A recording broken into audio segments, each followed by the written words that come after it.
Here we are for a second module on the Eiffel Tower, a little bit more down to earth than where we were at the Palais de Chaillot, which is behind the Eiffel Tower, and that's where we filmed the first module. Question: what were the reactions to this resolutely avant-garde piece of architecture, sculpture, whatever you want to call it? Perhaps predictably, some were very, very negative. Let me just give you a few quotes. The Eiffel Tower is the ugliest lamppost in Paris. A writer called Paul Verlaine said, "This is only the skeleton of a belfry." Guy de Maupassant, another writer, said, "This is a graceless giant skeleton." Perhaps the worst, in any event the most vulgar criticism, was by the writer Huysmans, who said, "This is like an upright suppository full of holes like a sieve."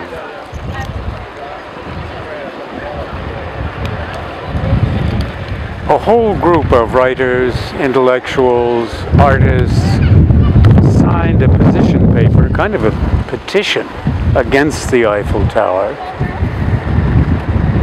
They found it vulgar, they found the steel a very inappropriate, unaesthetic building material.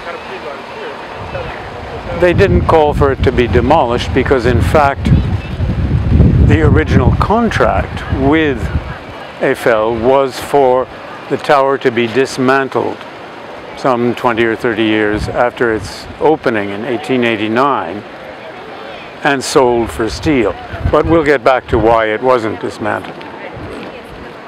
Let me show you, as one reaction, a cartoon from the British humor weekly Punch, which still exists, and this really was a punch at the Eiffel Tower. There you can see Eiffel's head on top of it.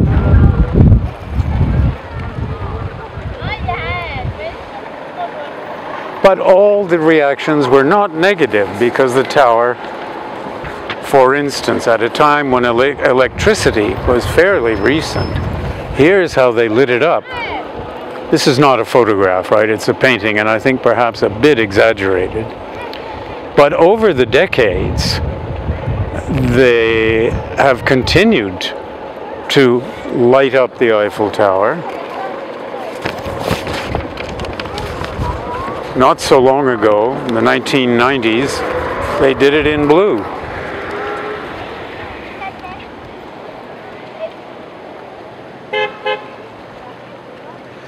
And then you remember we said that it was built on the occasion of the first century of the French Revolution. Here it is recently on national holiday, Bastille Day, the 14th of July.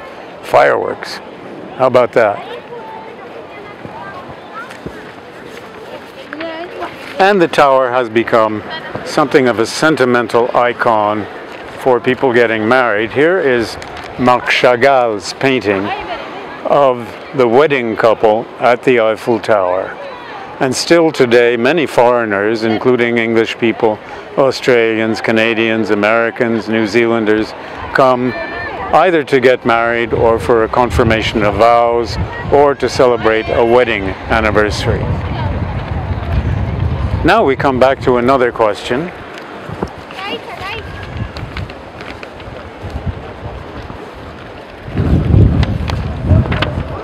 What kind of pranks or exploits did the Eiffel Tower inspire? I'm just going to give you a few. The 25th of June 1987, a New Zealander called Hackett took a bungee jump off that upper floor, not the top, but the upper floor, and survived. On the 29th of May 2010, not all that long ago, a champion roller skater called Tig Chris made a world record by jumping off that floor,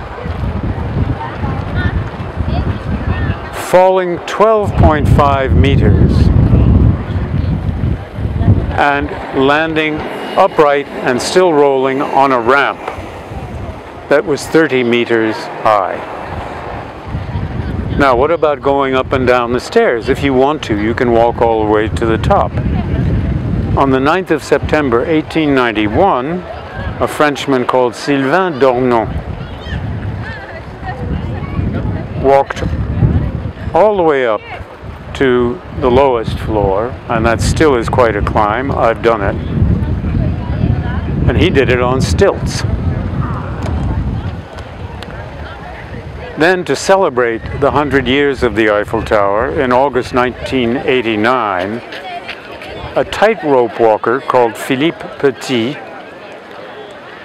came from the esplanade of the Palais de Chaillot, that white semicircular building behind me, across to the lowest floor of the Eiffel Tower on a cable 760 meters long. That's almost a kilometer. 1996, to celebrate the end of the old year and the new year coming in on the 31st of December, a French mountain climber called Alain Robert went up the facade of the Eiffel Tower barehanded with no rope, no safety net. Then, on a date that I haven't been able to find, but not all that long ago, somebody on a bet walked an 85-year-old elephant all the way to the top. I think it was a baby elephant, small elephant, but anyway.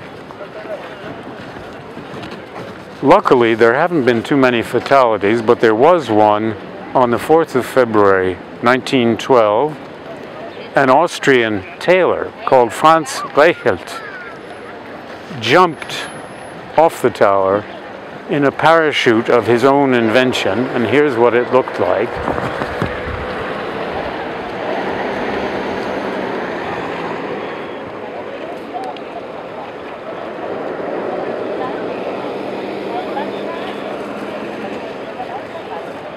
And he died of a heart attack just before he hit the ground.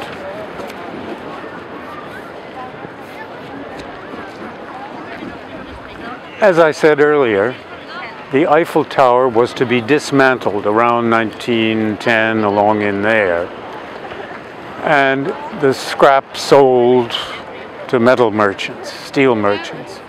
Why wasn't it? I think there are two reasons, basically.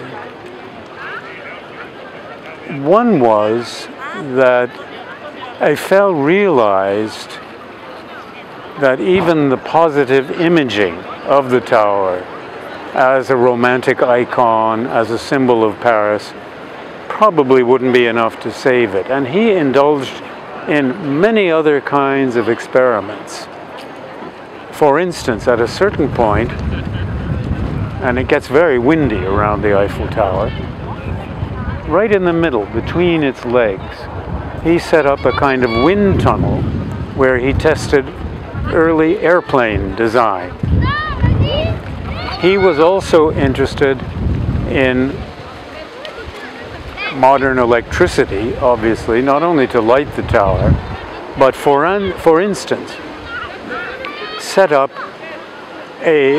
help set up an experimental wireless telegraph communication between the Eiffel Tower and the Pantheon, which is over about 5 kilometers, 2 miles, 2.5 miles from here, in the Latin Quarter. I think he was hoping to interest the armed forces in radio. Now, they trusted their homing pigeons, not something as crazy as radio. But it's known that one influence on Eiffel with these electronic inventions was Thomas Edison. And here's a picture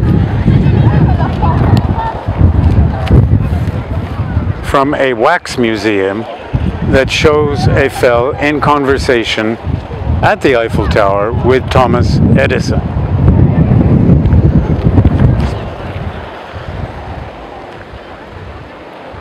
Okay, Edison did not invent radio, but he did invent the microphone, without which the radio wouldn't have been possible, at least for speech. So that was one contribution. The Eiffel Tower became a kind of symbol and symbolic place for experimentation with modern technology. I mentioned radio. Well, during the First World War, and that was the first conflict where radio played a significant role, can you guess where the French army put its antennas? They weren't trusting only homing pigeons anymore, right on the top. And they had their operators up there. And at a certain point, I think maybe around 1916, they began to pick up coded messages that the Germans were sending to somebody who was moving hither and yon here around France. They couldn't decode the messages, but even without GPS, they managed to track down that person. And it was Mata Hari. Maybe you've heard of her. She was Dutch, although she was trained in Indonesian dancing and took an Indonesian name. She was caught, tried, and shot as a spy in 1918. Today, historians think that she probably wasn't a spy. She may have been frequenting not only French officers, but also German officers. And maybe she did carry some messages, but she wasn't actively spying. But it was thanks to the tower's contribution to the patrie, the fatherland, at least partly thanks to that, false pretense therefore, that the Eiffel Tower was spared. When you come to Paris, don't try and walk all the way up like that baby elephant. You've got some pretty interesting elevators to take. But you can imagine the view from the top. And somebody said, and I'll conclude with this, if you don't like the aesthetics of the Eiffel Tower, if you find it ugly, go up to the top.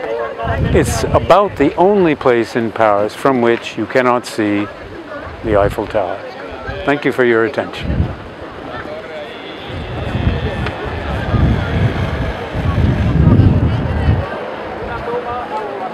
Bonjour.